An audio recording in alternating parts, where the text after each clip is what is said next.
Hello everybody, this is GamePro24X, and today update 1.11 has arrived, along with some extra goodies for us to enjoy. Let's take a look.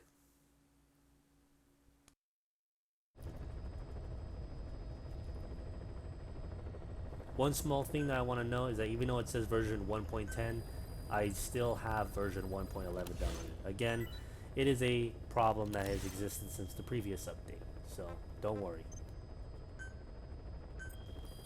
So some of the new things that have been added, grade 10 weapons. So now we can finally access grade 10 versions of some of our weapons.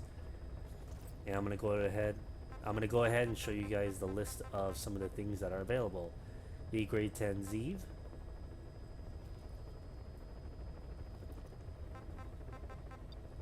grade 10 Riot SMG.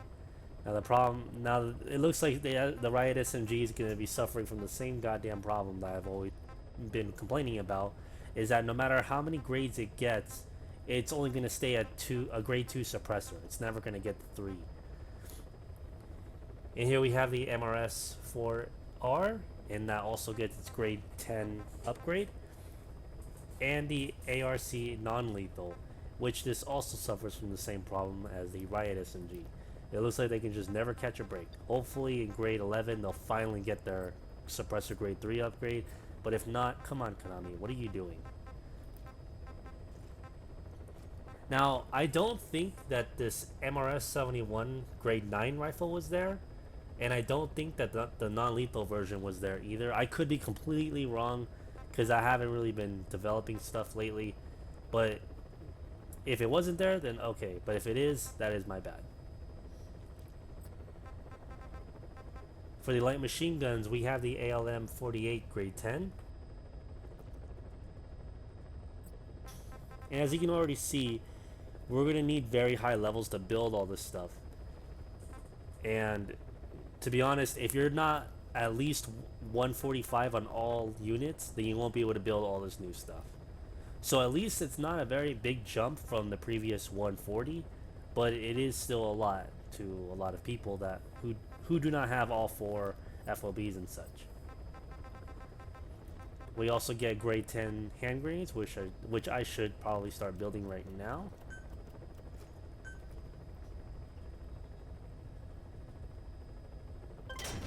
Along with grade 10 stun grenades. Now, something I don't understand about the stun grenades is that practically at grade 8, the damage is already maxed, yet it still keeps increasing, but you have no idea how strong it is. So I don't know how strong the stun grenades are at that level, but yeah, you're going to need a lot of high level staff to get that. Also, another interesting thing that we finally got is the FOM decoy. This is a FOB only weapon that you can use to throw, and it will give a false reading of your field of movement when the defender is present. So finally we got one of the 6 items from the previous update that was promised to us. So I'm gonna build that, and I'll probably do a review on that much later when I get it fully upgraded. Another thing that's a really big surprise is now we have grade 9 UA drones, and these come with the battery vaporization device. So this is another item that was in the big 6 that we were promised. So far the update is looking good, because now they gave us 2 weapons instead of just 1. However, these things are very, very expensive, and they need a lot of high level staff to get it. But it's only the grade 9 versions that have the battery vaporization. Also, the current event that's up right now is Freedom of Oppression, and I will be doing a separate video on how you can effectively get this completed with the lowest amount of resources possible in the fastest amount of time.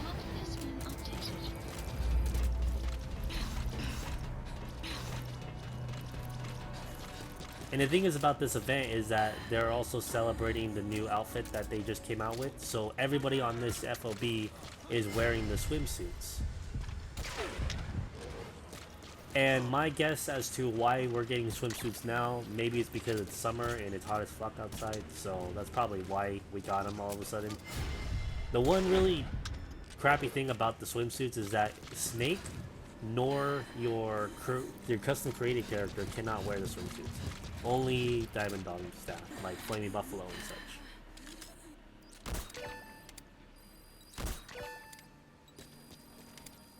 You can also make your own staff wear the swimsuits on your own FOB.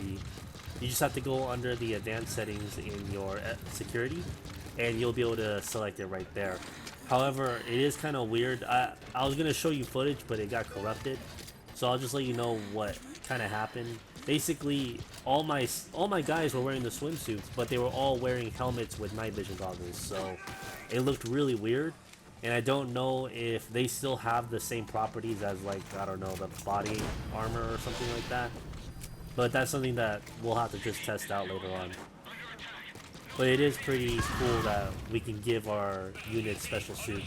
I'm really curious to know if they will finally... I know we have the tuxedo. Well, you kind of have to pay for it. But it would be kind of interesting if you can do the same exact thing, but with the tuxedo with your entire base. So maybe we'll look forward to something like that later on down the road.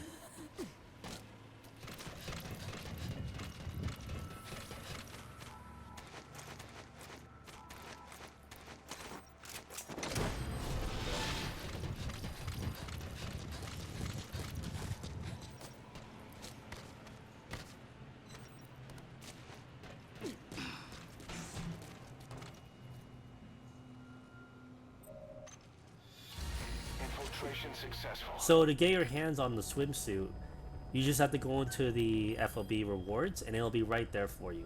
It's only going to cost 7,200 points, which is easily just one run. So yeah, the thing is though is that I don't know if this is going to be available every single event from now on. So I highly advise anyone who is still playing the game to definitely pick that up before it disappears or something like that. And like I said, only your Diamond Dog staff can wear it, not Snake nor your custom character.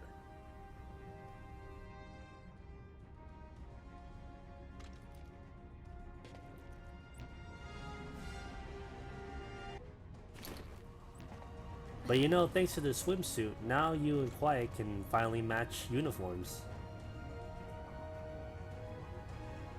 So you can go ahead and enjoy that, along with the other new weapons that has been released in this update.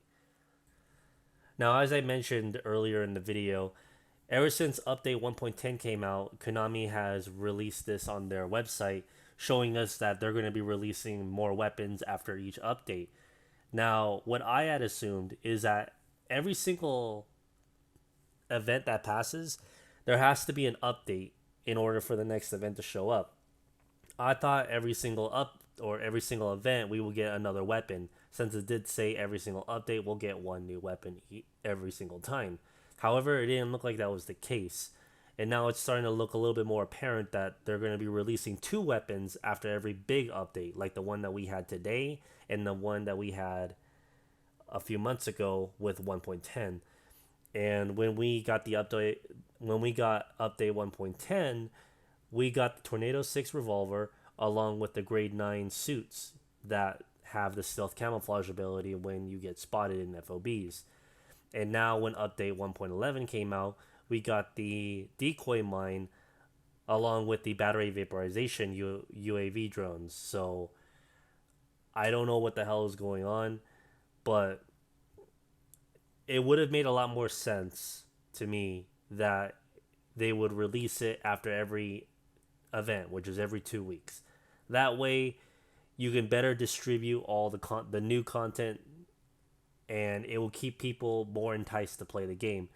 Right now, as it is, a lot of people got the weapons maybe within the first few weeks, and it's been months since 1.10, and now all of a sudden we just get this 1.11, and now we get just two more weapons added while we're still missing the other two. So I'm kind of not liking how they're kind of handling this, and you know, as like on a game developer standpoint of the things, this is not a great way to entice your player base to keep playing your game, and you know, you getting money from people playing your game. It isn't. because let me give you a good example because I play Warframe a lot and they suffer from the same problem too, is content drought. And they would have one big update with all this great stuff, and normally you would get everything done within the first few weeks, and then after that it's just a really really long stretch until the next big update, and we only get like one weapon after every month or so. Like, not much is happening, and it's the same exact problem here with Metal Gear Solid 5. However, what Warframe is starting to do right now is that with this giant update that came out not too long ago, they wanted to separate all the content in three big pieces. And I would say like a week or two ago, we finally got the second piece to that entire update. So things are starting to feel a little bit more refreshing and not going through a content drought, as I mentioned earlier. So that's their way of handling it. However, I just kind of wish Konami would handle it a lot better. Because now, as it is, I'm pretty sure a lot of us are going to reach 145 in no time, thanks to a lot of my methods that I've offered to you guys.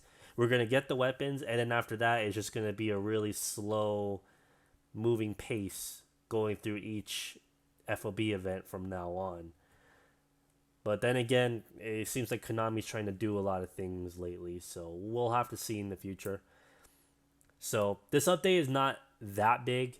It did add some new things for you guys to enjoy and develop, but other than that, nothing huge and groundbreaking as like update 1.10. So, anyways, enough of my ranting.